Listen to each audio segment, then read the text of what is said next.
Hello, I'm Jim Leaviss. Welcome to Vigilantes television. I'm here today with Stephen King, who is the Senior Economic Advisor at HSBC and also an author of several books, including this, Grave New World, The End of Globalisation and the Return of History. Hello, Stephen. Hello. Now, when I was at university at the end of the 80s and start of the 90s, we were all reading The End of History by Francis Fukuyama that basically said everything was moving to globalisation and democracy. Your book says that that hasn't been the end game in quite the way that he predicted. That's correct. It's certainly been true that since 1989, the global economy has come on leaps and bounds. We've seen dramatic reduction in rates of poverty in different parts of the world. But what's been interesting is that some of the most successful economies have not been liberal democracies, most obviously China. Some of the more successful political systems have become increasingly authoritarian, which is again in contrast to the claims of liberal democracy spreading far and wide. And as far as the West itself is concerned, well, of course, growth rates have slowed down, income inequality has risen, and all these things, I think, have made the West in particular feel uncomfortable with the idea of globalization, which is kind of odd because it's a reversal of what we were seeing in those heady days when the Berlin Wall came down in 1989. And do you think it's fair to say that globalisation has resulted in higher levels of inequality and that that inequality will lead to the end of globalisation? Well, I think in the West in particular there's a problem, which is that we know that there are various sources of income inequality. In the US it's basically the top 0.0001% compared with everybody else. In the UK it's the difference between, say, Greater London on the one hand and Wales on the other. And if you say, look at Europe, you'd think of the difference between different nation states. So Germany's done very, very well, and Italy has done rather poorly.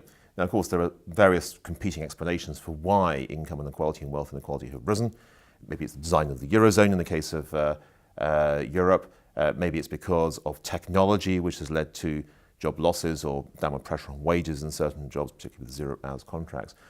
But politically, the narrative that's begun to emerge is to kind of blame everything on globalization. It may not be correct, it may be an unwise conclusion to reach, but nevertheless it is beginning to shape Western politics in quite a significant way. I mean, if you think about the election of Donald Trump last year in the US, it was very much an America first policy. You think about Brexit, kind of a desire to rebuild walls, to have a detachment from the rest of Europe. All these things are perhaps a reflections of concerns that globalization is damaging individual nation states, and individual people want to reclaim the sort of security, sanctity, safety of those nation states. But linked to that is the idea of Western values and the West. If globalisation does go into reverse and that becomes a narrative that starts to dissolve, what replaces it? Do we end up with a new set of institutions to replace the European Union or to replace the World Bank, etc.? Or do we see a rise of Eastern values or China? Well, one possibility is total chaos, which I hope won't happen. But it is important to recognise that globalisation is driven not just by technology, but also by ideas and institutions. One of the big claims I make in the book is that the US has been really incredibly supportive for those kinds of institutions really since Bretton Woods. You think about the IMF, World Bank. Even the European Union arguably has its roots in the US because of the Marshall Plan, the immense generosity of American people in the 1940s to support Europe at its time of need. The problem today is that the US itself is becoming, I think, more isolationist, less willing to support new kinds of institutions of this kind. So I'm thinking here of the failure of Trump to support the Trans-Pacific Partnership, which probably would have also happened under Hillary Clinton as well. And we're beginning to see other countries, particularly China, try to create their own versions of institutions that can sort of shape the rules of the game. So I'm thinking here in particular of the Regional Comprehensive Economic Partnership, which is a kind of trade zone for Asia, which is China-sponsored. I'm thinking of the Asia Infrastructure Investment Bank, which is part of the whole Belt and Road Initiative. I'm thinking of the Shanghai Cooperation Organization, which is effectively a security and energy relationship between China, Russia, and Central Asian republics.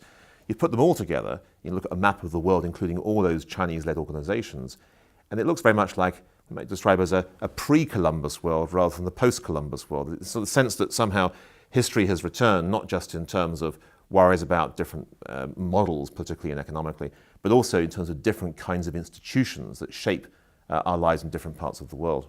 So if you've got Western institutional decline and the rise of Eastern institutions, does this have any investment implications? Does this mean Western assets become more risky and that we should be investing more in Asian economies? Well, I think first of all, you're going to find that a lot of Western assets will be sold to investors from elsewhere in the world, simply reflecting the differences in growth rates that we're seeing. So it may well be the case that the Western assets will hold up their value, but they'll be owned by somebody else compared to what we've seen in the past. I think in terms of global growth in the years ahead, we're going to see some really sizable opportunities still coming through in Asia. But another point my book makes is that there's also, I think, a dramatic change likely to come through in a part of the world that's often forgotten about entirely, which of course is Africa.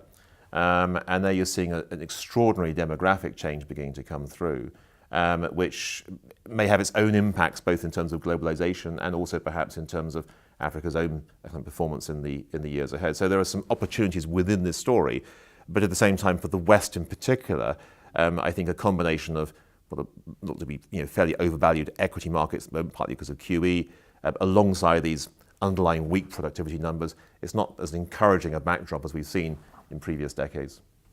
Stephen King, thank you very much. Grave New World, excellent read. It's out now. Thanks. Thank you.